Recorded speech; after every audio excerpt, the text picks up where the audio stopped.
Previously on X Month. How do you guys feel about the country right now? Happy Americans. Hard not This to is like shit. Miles eats some chicken. Oh, Gene, you're back. Yeah, let me give you a kiss. Superman Solo's the X-Men. Kiss of death. actually, Henry Cavill's coming back for sure. Just look at 50 Cent. So, there's these aliens, alright? Woo! Cuban Missile Crisis. Someone should have been there and told them, like, nah, bro, this ain't it, man. You know how The Last Dance sucked? Let's do that shit again.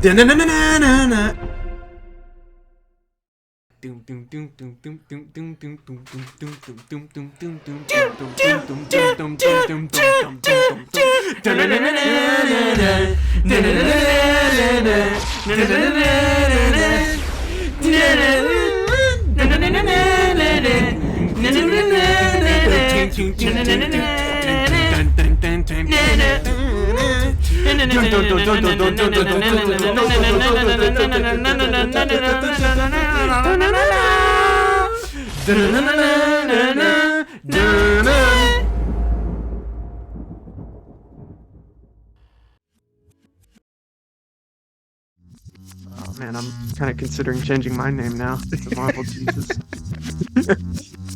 All right, what is happening, everybody? My name is Julius, and I'm here once again with another podcast, and this is a very exciting one because, as you can see, Marvel Jesus is to my my right, I believe, or my left. I can't even tell. For me, but it's the bottom. I'm the bottom in my screen. Hey, you know what? So am I. The whole video could just be us like this. Honestly, wait, hold on. Let's try it out. Hold on. All right. I thought this movie was hero-gasmic. I am soaking wet right now, everyone. Oh, get me a hot towel, Jesus. And the Deadpool and TVA Wolverine. Taylor is a predator. All right, here we go. TV AIDS. Okay. Hi, Peanut. I'm gonna need you to come with me right now. Look, lady, I'm not interested. All right, well, I'm sort of on the tick-tick, so upsy daisy. Here we go. Oh, whiskey dick of the claws. It's quite common in Wolverines over 40. You don't want this. Unless you want to take a deep breath through your fucking forehead, I suggest you reconsider. Here we are. We're here to talk about Deadpool and Wolverine to round up X Month. We had a lot of cool discussions featuring a whole bunch of people about the whole X-Men franchise. And I'm here back with Mr. Angel because last week, opening afternoon, I guess, we went to go see Deadpool and Wolverine at the Chinese theater. And it was pretty freaking epic. Yeah, it was. It was just epic, Angel. First of all, before we get into all that, how's it going? Man, I feel amazing, Julius. I feel amazing. I haven't stopped smiling since the movie. My face hurts. I feel stupid just with how much I've been smiling because of this movie. Like you said, we watched it at the Chinese theater, and that experience, I mean, that's what movies are about, man. Just a bunch of people that are passionate about the same thing, love filmmaking, love Marvel, and it's rare nowadays to see that kind of crowd with films nowadays releasing in theaters. Marvel Studios is the Star Wars for our generation, honestly. I don't see anyone else packing out theaters like that besides like Christopher Nolan or, sometimes Denis Villeneuve when he's given really big IP. But yeah, man, what an experience, dude. I just been, I'm happy. I'm happy. What else? I know. What do I need? I know. this is my face this whole week, bro.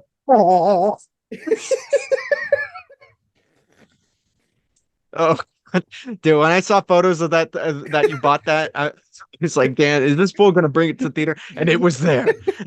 You know a movie's good when you start packing your room up with the stuff that's in the movie. All right, with the table scraps. It's popcorn in them, I bet. Yeah.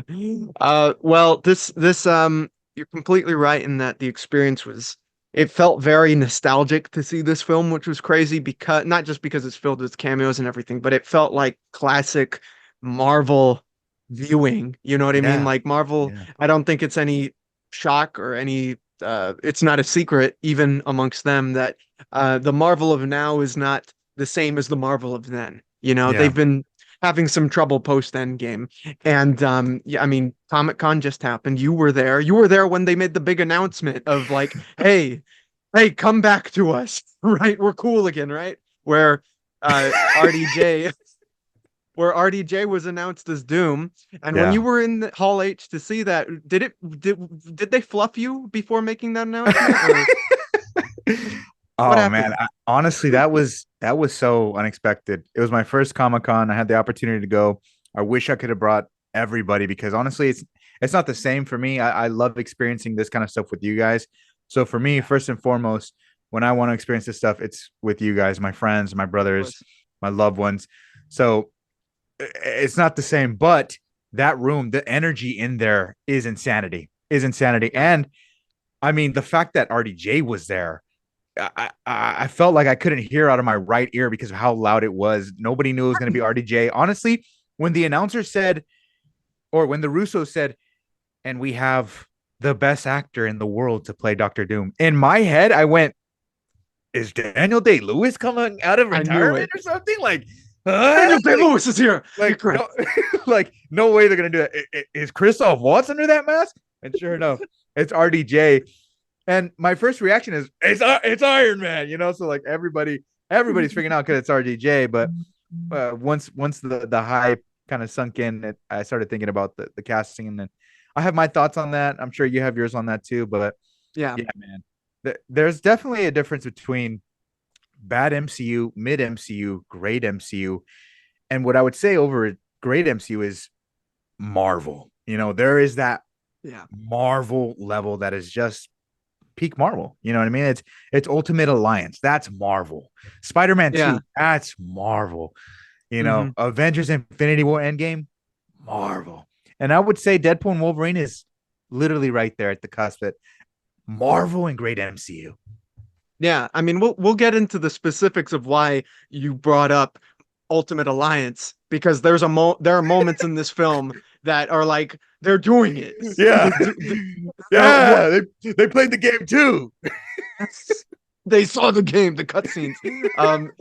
Honestly, because like just certain characters looking at each other like makes us cheer in the theater. Man, you know what I mean? Yeah, like. Unbelievable.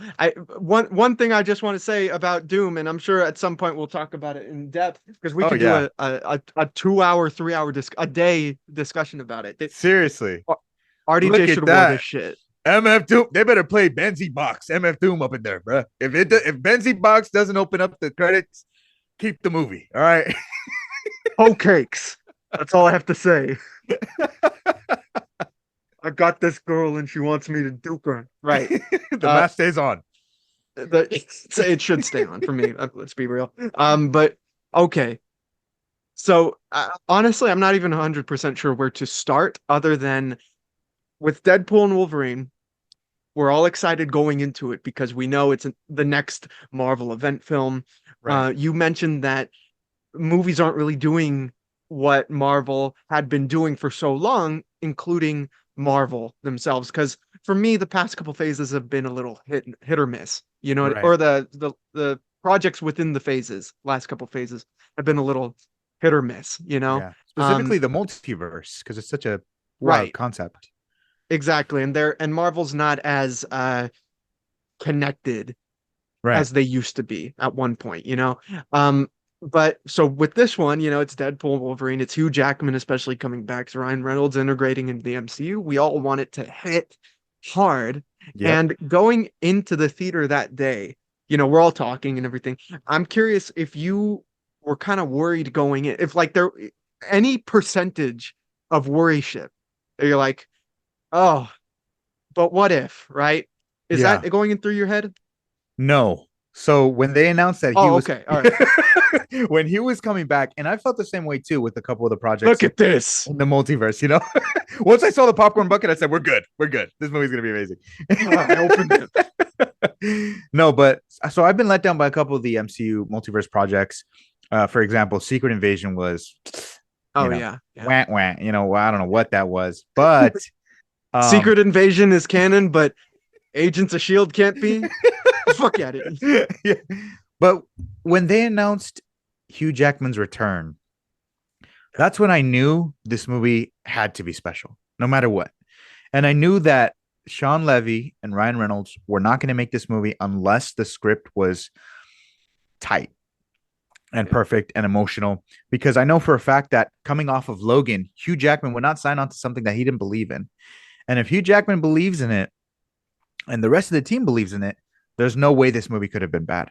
There's no way out of all the MCU projects, it's Spider-Man No Way Home and this one, these are the two projects that could not have gone wrong. And I know for a fact the team behind it made sure that it didn't.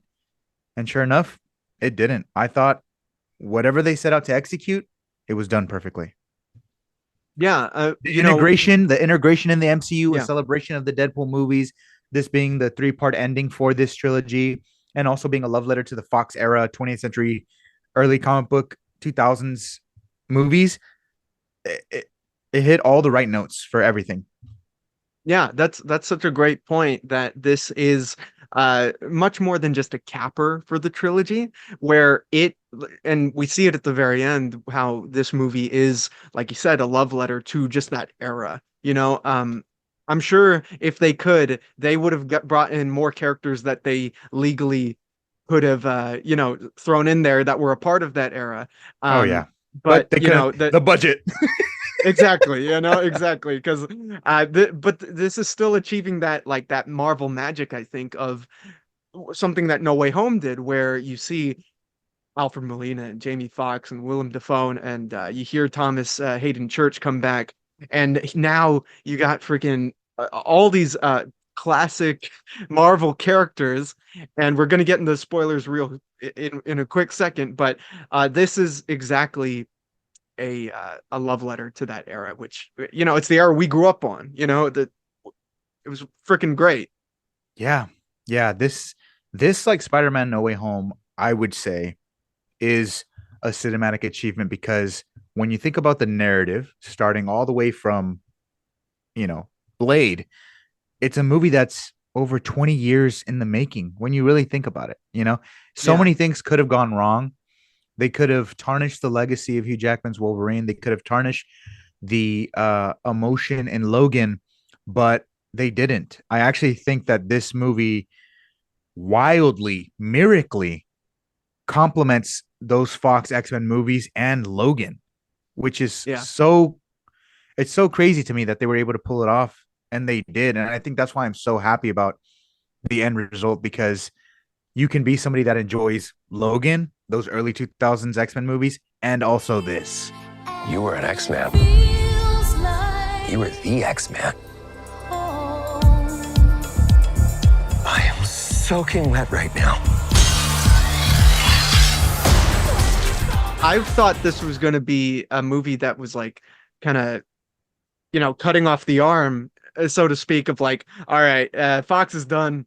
Now let's move on to the MCU with the X-Men and everything. But this is actually really about embracing that time, those movies, all of them, even the good ones, the great ones, the bad ones, the terrible ones, and kind of embracing the love for it. It's all about saving that world. And by the end, what, we might as well just get in the spoiler section right now, because we're gonna dissect this movie right now.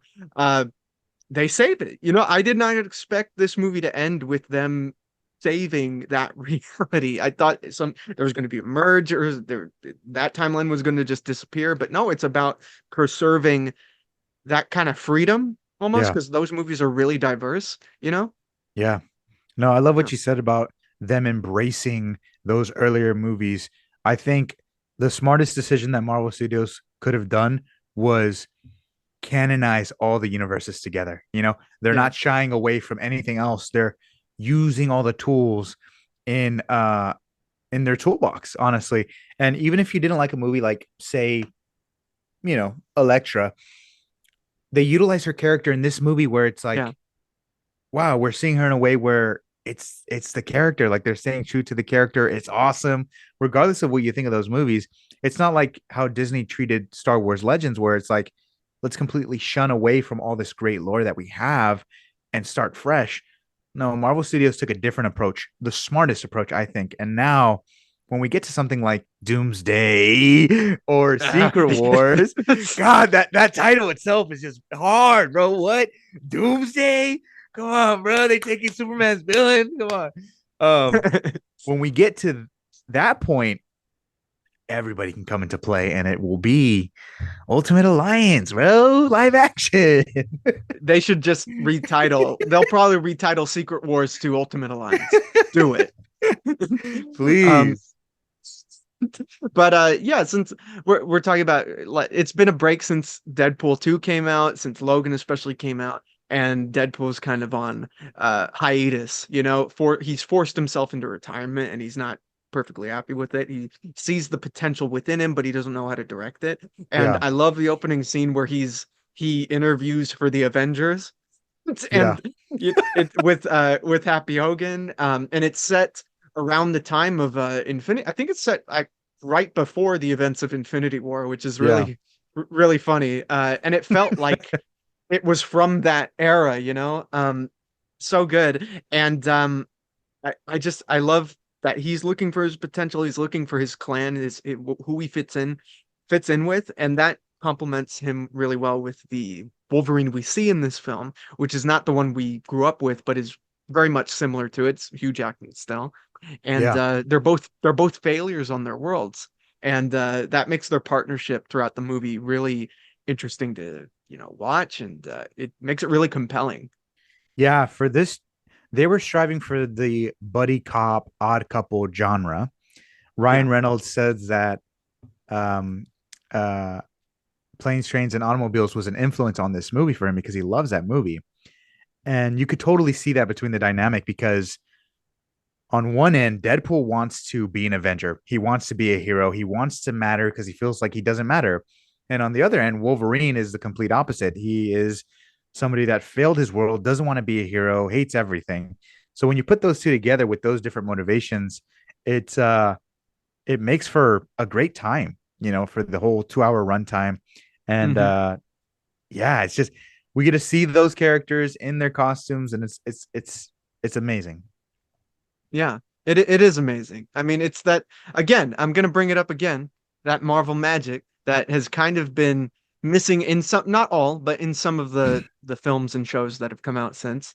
And just because there is a pure, unadulterated love for the source material here, and not just the comics, but also, like we mentioned, the previous films, ranging from the X-Men to Elektra to Daredevil to Blade, Fantastic Four. Like, these people who made this film knew what we wanted to see, knew what they could deliver, and delivered it. But I really want to talk about this sequence in the film before we get into the really juicy stuff. I want to talk about the sequence that kind of blew my mind and makes me my pants wet. Was that montage of him looking for Wolverine. Mind-blowing. Unbelievable. Mind-blowing, dude. Yeah. Mind-blowing.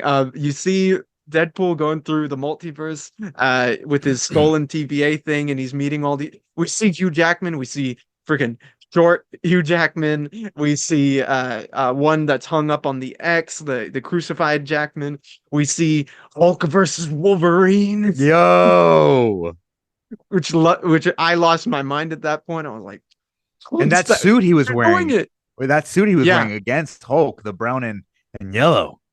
Yeah. Whoa.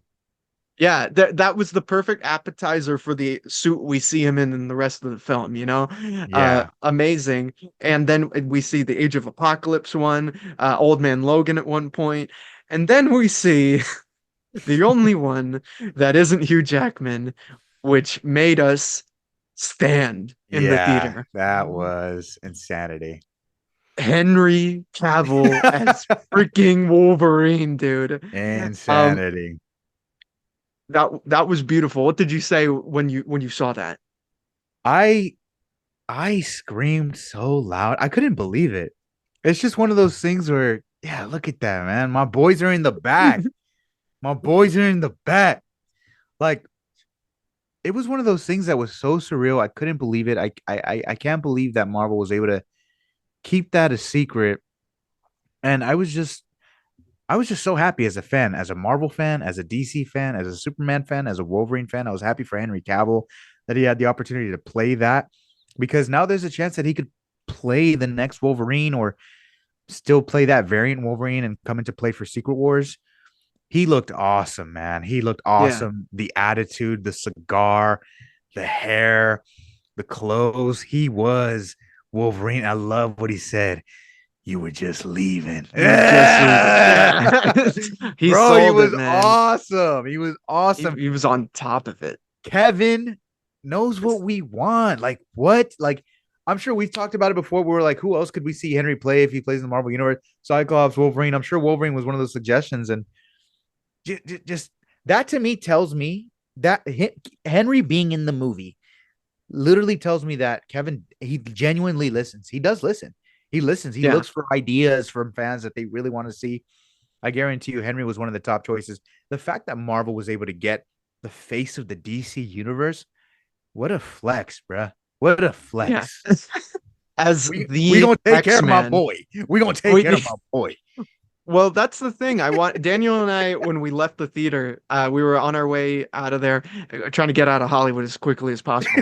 And we were talking about that. We were just, I wish I dude. I wish I had one of those doorways, man. Those are so good. But we were talking about that moment specifically because we're freaking out about Hulk versus Wolverine, the costumes, seeing all the different variants and stuff.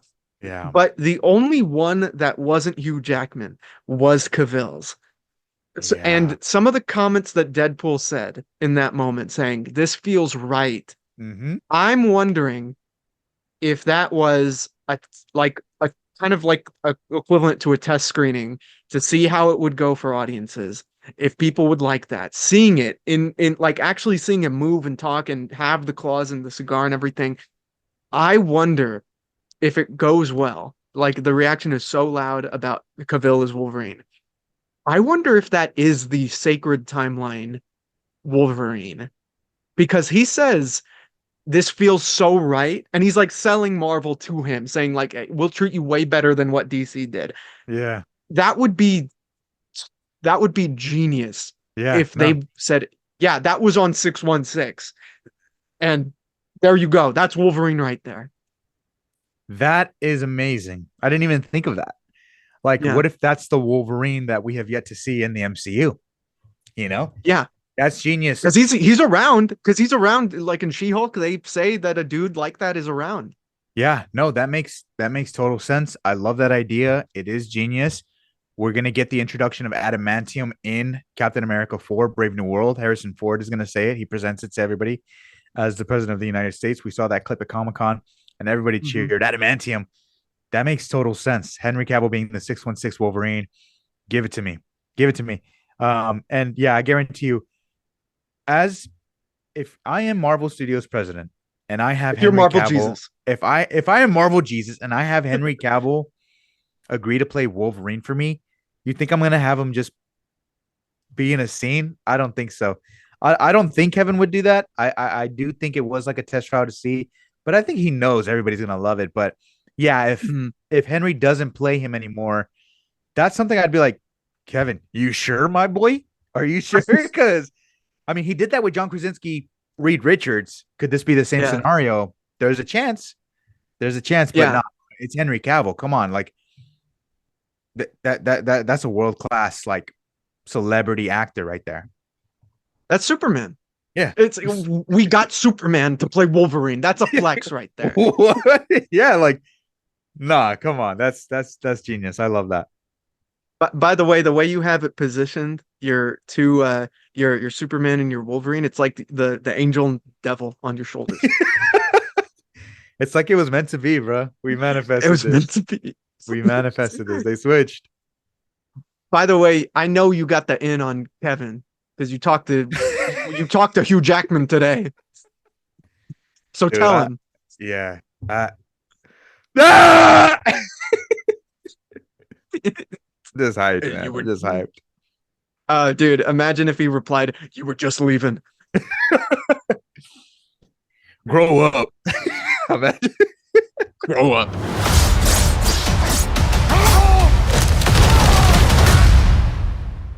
to talk about what's haunting you, or should we wait for a third act flashback? Go fuck yourself.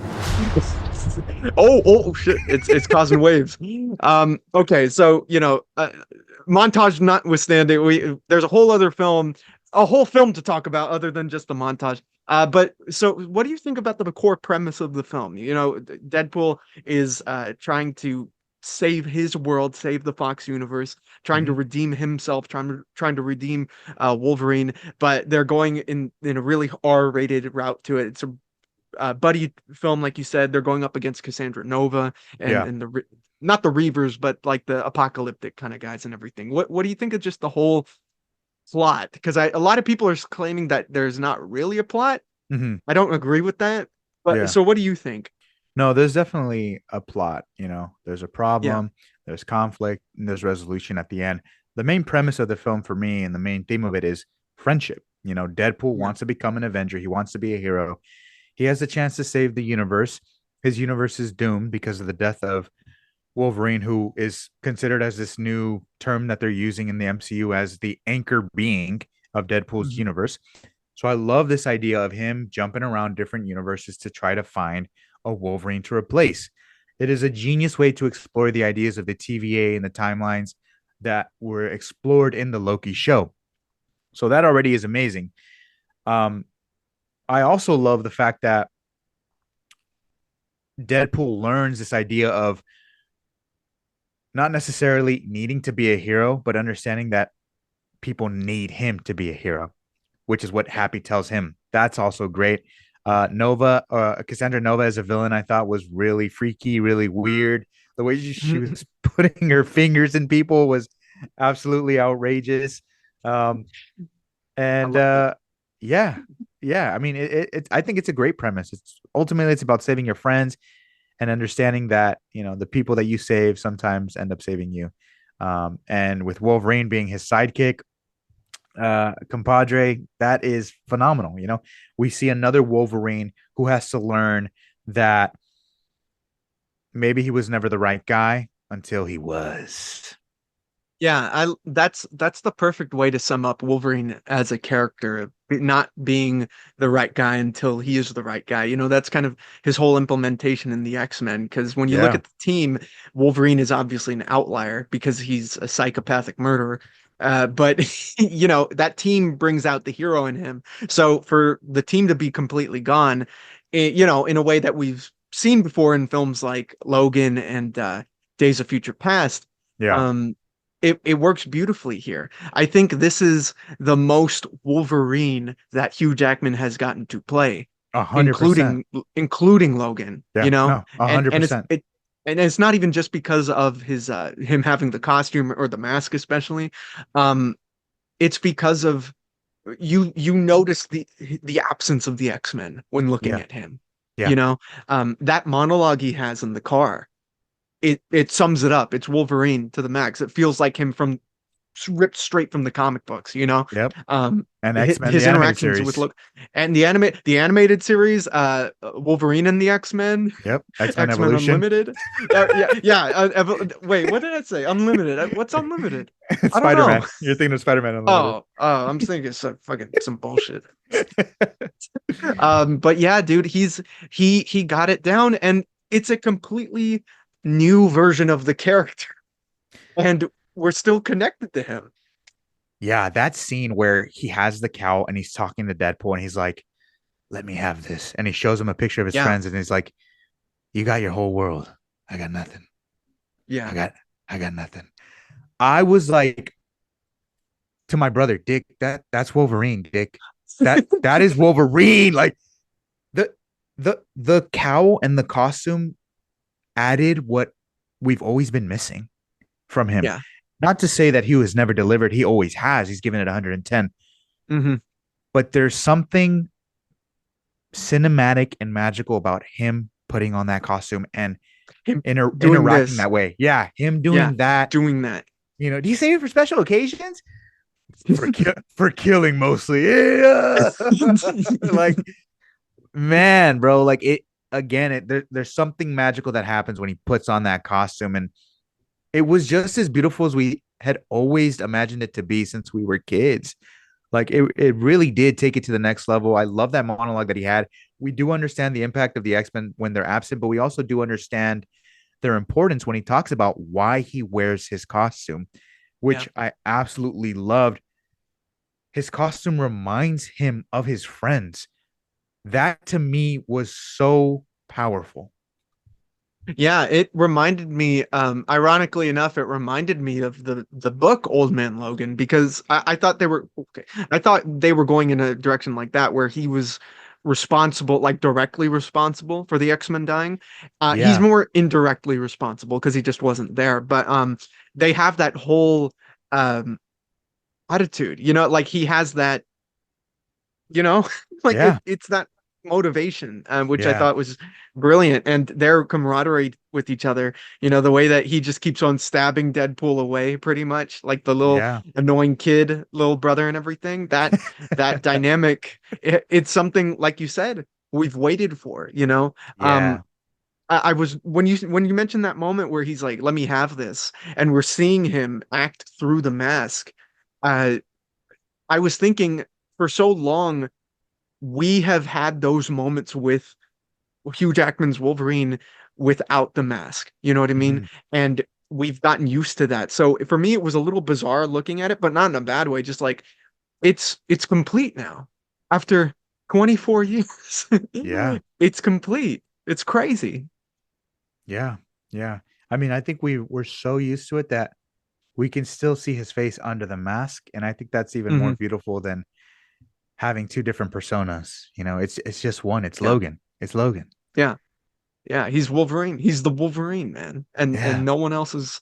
No one else. The best. The best Wolverine. The Wolverine, the best Wolverine, man. But speaking of legacy, right?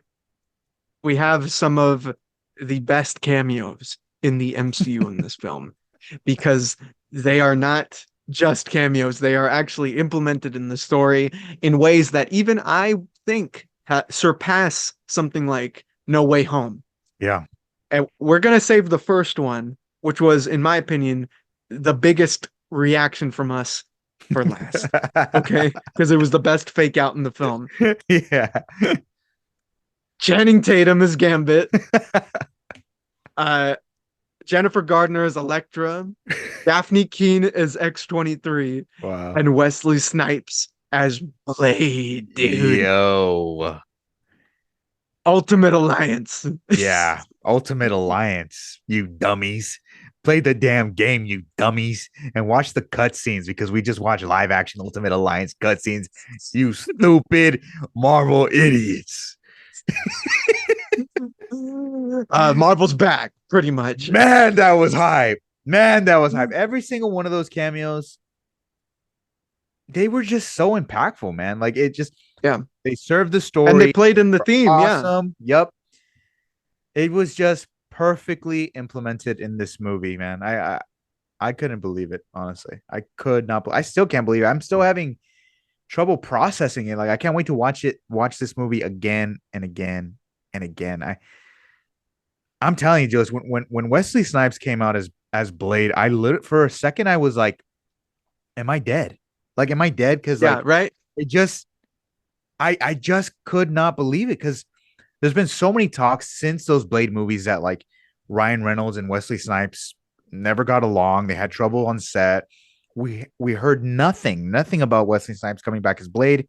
He gave his blessings to Mahershala Ali to play Blade. So when he came on screen, it felt like a Spider-Verse reveal, like when Miles saw When Donald Glover. yeah, or when Miles saw his uncle as the Prowler. The music Yeah. coming in, the way Blade came in, that was not Wesley Snipes. That was Blade, ripped straight from the 90s movies. The attitude, Yeah. the walk, the talk, the fangs in the mouth. That, to me, honestly, that might have been like my favorite cameo. It's arguable, because that's where it all started, man. We wouldn't have the MC without Blade. Not exactly. That one was pretty hype, especially because when you see him come out from the corner and everything, the next shot is Hugh Jackman sizing him up, and like I'm like, oh yeah. And Jennifer Gardner's there. Dude, Wolverine looking at Blade, dude. Yeah. And here's the thing too. These aren't just actors playing the roles. These are the people born for their roles. Wesley Yeah. Snipes is Blade. Ryan Reynolds is Deadpool. Hugh Jackman is Wolverine. It's so special because they are arguably in the top 10 best comic book live action castings of all time because they bring so much of themselves to the role that they just are that character. And so it's even more immersive in this world of Marvel. Yeah, it's what's so wild. It's dreams come true. Seeing people together on screen at the same time as those characters that were for so long and it's separate, good. you know? Yeah, it's worth the price of admission.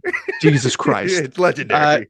It's legendary, and I'm so happy that they're all, they're not just played up for jokes, as I kind of thought most of those appearances would be. I thought they'd frankly, I thought that team was going to get the X-Force treatment from Deadpool too. I was scared that was going to happen. I was but then they knew better than that because they do that with one character. They did it to my king.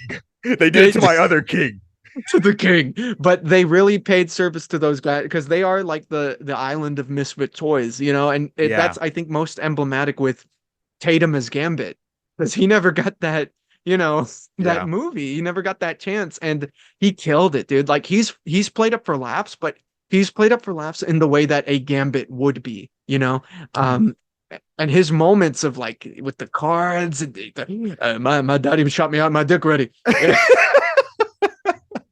Yeah, that was hilarious. Man, seeing his power set, his skills in that costume, it was so cool, man. It was so cool. That is the Gambit, And him throwing the card, when at his liquor when Wolverine was drinking it. Oh yeah, dude. Think about Classic. this. Think about this. When else are we gonna get a rated R version of Gambit? When? I don't think that's ever going to happen. And so when you see him stabbing and throwing cards at these villains in the void and him walking away and him putting his staff in somebody's chest and them completely obliterating because of the kinetic energy. Thank you, Marvel Studios. I'll be there opening day for your next movie. All right. Gambit stole the show twice this year. In this movie and 97, all right? He said, "Ooh, I'm about to make a name for myself." Yeah. Yeah. Really and then the Human Torch. Flame on! Yeah! Dude, that tripped everyone out. I was like looking at it, I was like, wait a minute. Because he's, at first, it sounds like Steve. Yeah. Oh, it's a berry to Steve. Yeah. Does the superhero landing. Yeah. That flame on. Yeah. No, our theater went bananas. Right before he said flame on, I looked at my brother. I was like, this dick is going to say flame on, isn't he? And he did. And he burned through his clothes. The execution of that reveal was crazy, bro. Crazy. I love those Fantastic Four movies, dude. I love them. I don't care what anybody says. Human Torch is one of the GOATs. Stop it, bro. It was amazing. I love that scene. Chris Evans is a GOAT. I love the comedy they were able to give him with his lines. He totally matched Ryan Reynolds' energy because he's like that, I think Chris, honestly, and this is arguable, I think, but I think Chris Evans might be a little better at playing Johnny Storm than he is at Captain America. I love him as Captain America, but he owns it. He's too good as Johnny Storm. That is Johnny Storm right there. The only thing that made me scratch my head at that scene was Pyro taking out my legend. I don't know about that. Yeah. I guess Pyro absorbs fire, so I don't know. You can see it happening, and the thing is, I love that my boy Human Torch can go supernova, my dog. I don't know. Not that one. That's why he was pruned. But I love that he was channeling his performance from Knives Out. He felt like Ransom in there, like just completely broy, and it's like, I don't even know what those words meant. Yeah. The way he was talking about, he was talking smack about Cassandra before his skin was taken off. Human Torch. I'm gonna set myself on fire, my dog. Ah!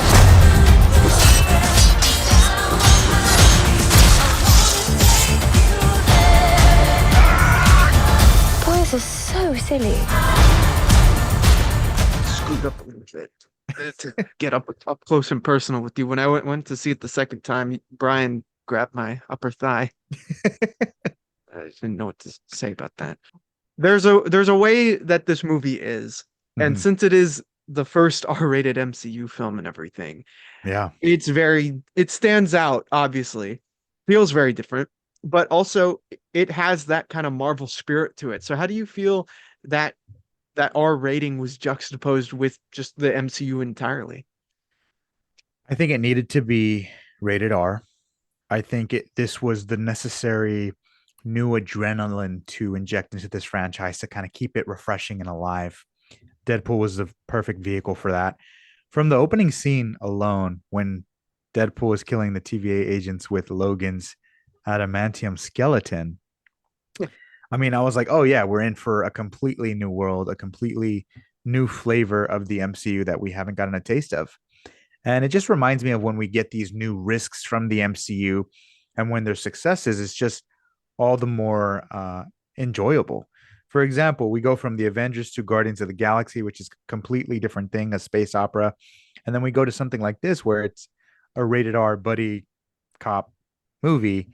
It just goes to show why the MCU is so successful, because I think it is so versatile as well in genres. And now they can do something even more hilarious, where when Deadpool does come to play in Avengers Doomsday or Secret Wars, they're going to be bleeping him out the entire time. We saw characters like Johnny Storm and Elektra act a certain way because of the tone of this movie. But when we see Deadpool act against somebody in Doomsday or Secret Wars, they're going to be sticking to the main MCU Russo brother Winter Soldier tone, while Deadpool's going to be like, what the F? And he's going to be bleeping and stuff like that. But he'll also be telling us that on the screen. Legit. He tries desperately in Doomsday to say the F word. Like that's And his mission. Yeah, that's his whole mission. He's like, all right, Doomsday. And they'll give him also, one. They'll give him one. I bet you that'll be a joke. I bet you. They'll give him one. It's like, okay, it's finally my time has come, everybody. And then Doctor Strange says, "What the fuck are you talking about? Who are you talking to, Wade? Who the fuck are you talking to?" Yeah, And or then like, he's like, Strange. or like I could imagine when Doctor Doom like reveals his mask, or when his mask gets taken off and it's Tony Stark and it's Robert Downey Jr. Deadpool could be saying like, "What the F? It's Iron Man." Like I don't know. They'll give him something, because we need to find out why Thor was crying. So I imagine they're going to I know that scene in Secret Wars or Doomsday. Well, yeah, I was wondering about that. In my second rewatch of the film, they never get to that in this film. So that's unless it was just a one-time joke. It's for sure the Something future. like that has to happen. It's for sure the future, because Thor, I think, had a new scar on his face. Oh, really? Okay. I think yeah, so. And he had the long hair and everything. Yeah. Yeah, I wasn't sure if that was the direct, like the future, or if it was just an alternate timeline, or if it was later in this film, or if it was just a joke. So I'm curious what's going to happen with I think it should be the future, because again, it can be another thing where the MCU, when we watch a new movie, a scene is more impactful, or we can go back to a scene and be like, that's what that meant, or something like that. So it seems like a casual thing that Feige or the writers would put in for a little nugget for us to uncover for later on. But yeah, for the first rated R MCU movie, groundbreaking. It's going to break box office records. I think it already has. It's going to make more than Joker did, and become the most successful rated R comic book movie of all time, and rated R movie in general. Oh yeah, no, I love it. The scene that proves that Deadpool can work in the MCU is when he's in the MCU at the beginning with Happy Hogan. And, he's not really relying on the profanity or anything crazy, doing insane things. It's just the scene of two guys talking. Yeah. is wonderful. You know, I can't wait to see him especially meet up with Spider-Man up in here, you know. Yeah, no, I can't wait either. I want to see Deadpool dance off with Star-Lord. I want to see him run into that guy who confused Ant-Man for Spider-Man so that I, he can also think he's Spider-Man. There's so many great opportunities with Deadpool interacting with all the Marvel heroes, honestly. I hope we get a yeah, chance to see him interact with everybody in those next Avengers movies. It's gonna be insane. yeah. Well, this movie, I love that, you know, it wasn't all just a gag. There's actual heart to it, and it is Yeah. about Deadpool and Wolverine equally. Like, I was very surprised, pleasantly surprised, that Wolverine had just as much a hand in this movie as Deadpool in terms of character and what it's about. And like, he Yeah. has long, I mean, it's Hugh Jackman, so he's going to be, but um it was like that nice feeling in No Way Home where it's like, oh, they're not just cameos for the villains, right? They're Yeah. actually having scenes together and they're doing things, you know? Yeah, So good. they gave Wolverine a pivotal Avengers X-Men moment where he's holding on to the I forgot what the device was called, but it was like the time It ripper or was something the like that. yeah, I think it was the time where they're like it's a machine, magical machine that does antimatter and matter. It like they're gonna die pretty Right, much. right, right. And I love that moment because I mean it's very reminiscent of the Guardians of the Galaxy holding on to the Oh yeah. power stone and transferring that energy within each other to withstand it and stuff like that. So I love that they got that moment. I love the orchestral version of like a prayer from Madonna. Like it was hitting. It was hitting a lot. And I think for the general audiences who maybe aren't as invested as us that don't remember the events of Deadpool 1, Deadpool 2, all the X-Men films, Levy and the editor did such a great job of incorporating flashbacks for those emotional beats that made it really powerful. And dude, I don't care if it doesn't make sense. The suit ripping off and the cow Oh staying yeah. on Wolverine, and he's yelling because he's taking all this energy and he's still withstanding it, has to be one of the hardest things I've ever seen in a comic book movie. It was so sick. It was Toby holding onto the trains. Like it had that energy to it. Yeah, no, it was fire. That's why he took his shirt off. It was fire. That's Yeah. why. My man's was ripped. My man's is 55 and he's still the Wolverine. When they say it doesn't make sense, it's because he's like in his almost late 50s and and he's that ripped, all right? It Yeah. doesn't compute. And he's gonna do this shit till he's 90. I'm ready for it. Let Give him. it to me. Let him. Here's the cheat code about Hugh Jackman as Wolverine. He literally could make an old man Logan later down the line when he's Yeah, when he's Eastwood's age and Unforgiven. You know what I mean? dude. th- Why don't you do that? Hey, Marvel. it's gonna happen. They are gonna make You an want to old come man back? Logan. They're gonna make an old man Logan. Oh Yeah, God. it should be a show. It should be a series on Disney Plus where they get Hugh Jackman, and if you can get Hugh Jackman, you can get Hugo Weaving back as the Red Skull. All right. Yeah. Dude, when we saw that variant in that universe where he was old man Logan, dude, he looked like Clint Eastwood. That looked like Yeah, Unforgiven. Do it. Make it happen.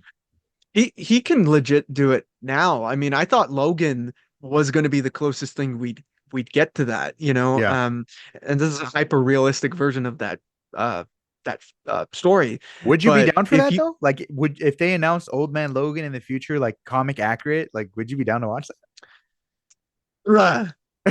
but Marvel, I don't know why Marvel has been lacking in some areas. I mean, they're slowly building up, like with their animation and everything, trying to Yeah. catch up.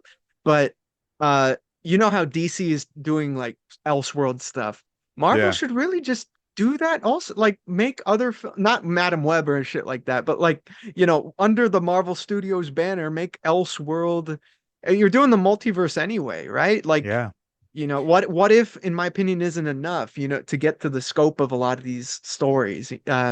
You know, so Old Man Logan should be a straight up film. Yeah, I totally agree. I would think like with the multiverse saga now, there's this opportunity to do Elseworld stuff where they do standalone stories that don't have to have sequels or stuff like that. And I think stories like an the Immortal Hulk or Hmm. say they don't utilize Henry Cavill as the main Wolverine. Okay, well then give him an Elseworld Wolverine project. What are you doing? Yeah, Like, yeah. if bro agreed to dress up and pump his fist like he's in Mission Impossible with the claws, give this dick a Yeah. show or a movie, bro. Cavill is not gonna get fat anytime soon. All right. No, he's So 41. He so could play give him that. Wolverine for a solid 15 years. Yeah. What? How old was Downey when he did Iron? He was around that age, Yeah. guys. What are you doing? Bro, it's either they're doing. I heard they're doing a Hulk versus Wolverine movie. Finally, it's either got to be Jackman or Cavill, Yeah. and I will suffer no less. Yeah, it's got to be one of those two. Yeah, for sure. But I guess just to kind of round out the film, I mean, there's so much more we could talk about. The implementation of TVA, the Void, and everything. But then Yeah. we'd be here all night. But pretty much, how did this movie make you feel by the end? By the end, I was just honestly grateful as a fan, as a lover of movies. I love that we could watch something like Logan and it tears our heart out. It feels like a tree just went through our abdomen, right? We could watch Logan, but then we have this movie where it's kind of it wraps a bow on that story. It gives us the happy ending of Logan. It's like as if Spielberg was like, I'm not going to give you that depressing ending. I'm going to wrap a bow on your little present, and here you go. And I love that. I love that we get two versions of the story. That reunion between X-23 and the variant of Wolverine meant so much to me, because we saw Laura's journey and they honor it even as she gets older. That to me is great, man. I love it. It's newfound family by the end of it. And nothing as a Wolverine fan makes me happier than to see Logan find people that he can call friends and he can love and he can protect. Let's fucking go. Let's fucking go.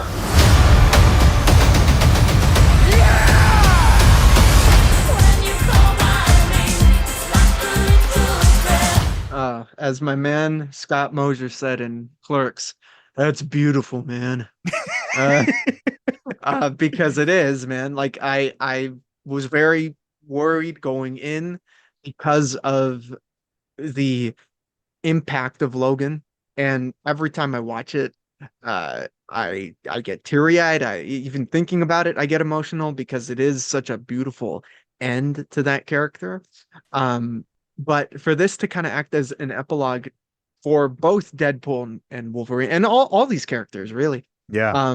That happy ending that you're talking about, like, I think that's wonderful. I love that Logan exists as like a nice inverse of this film almost.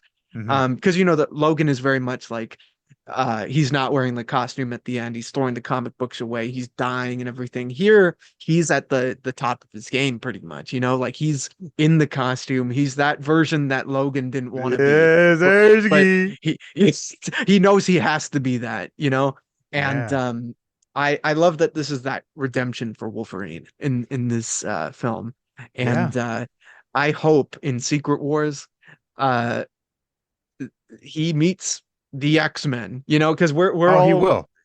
Yeah, he has to, because in this film we're all talking about, man, I wish that Marsden comes back as Cyclops and Storm and Jean Grey and everything, and they don't, other than the little montage at the end, which was really nice. But in Secret Wars, he has to. Yeah. He'll meet He'll meet the X-Men that Monica Rambeau ran into by the end of the Marvels. That will be the X-Men that he meets.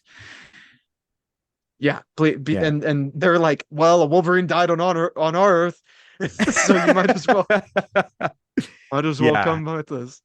And also, there's this complaint from some Marvel fans that I keep hearing, where they say they feel like nothing means anything anymore because Logan dies and then we just have another one with a completely different story because of the multiverse. Multiverse feels lazy. And I remember somebody responding saying, welcome to comics, because that's what it is. You know, no one Yeah. ever really stays dead, but as long as the story is good and it inspires you and it moves you, the death of a character is not in vain. You know, for example, the death of Superman. Yeah. Like, what, James Gunn's Superman, just because that's happening, the death of Superman story doesn't mean anything anymore. No, because that's what that story was. It was the death of Superman there, and now another writer is going to take on the mantle of Superman and tell their own story. That's what it is. It's comics. You know what I mean? It's the world of Yeah. comics. It's just got to be good. Exactly. I mean, look at how long Batman has been around at this Yeah. point. You know, like dude's been around for close to coming up to 100 years at some point, you know? Yeah. Like soon, And then rather we than can make our later. movies. Exactly. And we're gonna do that shit. Yeah. But like I don't care about Batman because he's old. Mm, You know, that's the logic there. I that's don't care crazy. anymore because Keaton, Bale. Oh, I'm getting confused. It hurts. Nah, dude, come on. We understand. This happens. You know, reboots happen. Come on, come on. Yeah. Was the movie good? Right, it was. All right. Shut up. And that's all we got to worry about. Yeah. The one guy in the theater who didn't freak out when they saw Johnny Storm. Dude, yeah, but no, the movie was fire. The movie was fire. Nice little bow tie at the end with the during the credits, showing, you know, the nice montage of all the Fox movies and stuff. Oh yeah, that was Beautiful. great. And the ending shot of the movie being Deadpool and Wolverine's mask, I thought was really nice. It looked just like that. The mask looked just like that. That thing That's is how- that's a that's big how- popcorn bucket. That's how Sean Levy ended the movie, and I'm forever grateful. Yeah, I got the head, so I love the movie. They got me to buy the head. I got the man. head. Can I get some head, please? Well, Angel, any last thoughts on Deadpool and Wolverine before we close it out? Yes, Deadpool and Wolverine is a generational comic book movie achievement, and you know, Hugh Jackman did not have to come back, and he certainly didn't have to put on that yellow spandex. But thank I know. goodness, that's exactly what we wanted to see. And my man's became the Wolverine. One last time, again. And do it again. And again, and again, Until and you're again. 90 until you're 90 years old, all right? Press the refresh button on this shit. Oh, yeah, but I think it's the best multiverse story since Spider-Man No Way Home. And we've seen some solid stories of the multiverse. Loki, Invincible Season 2, Across the Spider-Verse. For me, this one really hit me the most. Yeah, perfect. And that's high praise because, you know, No Way Home was, I mean, that's still a surreal experience, you know, Still. to even think about, you know, so that's Yeah. high praise. I agree. I mean, this is the one that took the multiverse idea and did it, I mean, did it perfectly. It did Yeah. just the way we wanted to see it, you know, and I'm hoping that they can continue making it fun until they end it, hopefully in Secret Wars, and then we can Yeah. move on to the mutants, the real mutants. Let's go. Let's go, baby. And yeah, this was great. Deadpool and Wolverine, baby. Let's Yeah. get it. Yeah. Well, Angel, where can the people find yourself on the webs? You guys can find me on YouTube, Goat Movie Podcast, and on Twitter, TikTok, Blu-ray Angel. Hell yeah. Hey, by the way, this is coming out tomorrow, which is apparently Spider-Man Day. So happy Spider-Man Day, everybody. Happy Spider-Man Day and happy National Girlfriend Day, guys. Tomorrow is also that, I think. Oh. So Gotta find get your one of those. Find your MJs out there, guys. Julius will keep you guys updated, all right? Yeah, I'll keep you all updated. I'll stick you with Gwen Stacy. Thank you, Spider-Man. By the way, to celebrate this great day, we're gonna have a really fun video out on Spider-Man Day about blah, blah, blah, what am I talking about? About a pitch for Tom Holland's Spider-Man 4, which is going to be a Hey. whole thing. So get excited. It's going to come out for you in a couple hours. Guys, any last words, Angel? Shut the fuck up. Hey guys, thank you so much for listening. Have a good one. Stay safe and goodbye. Jimmy Changa. I'm touching myself tonight, Brett. All right.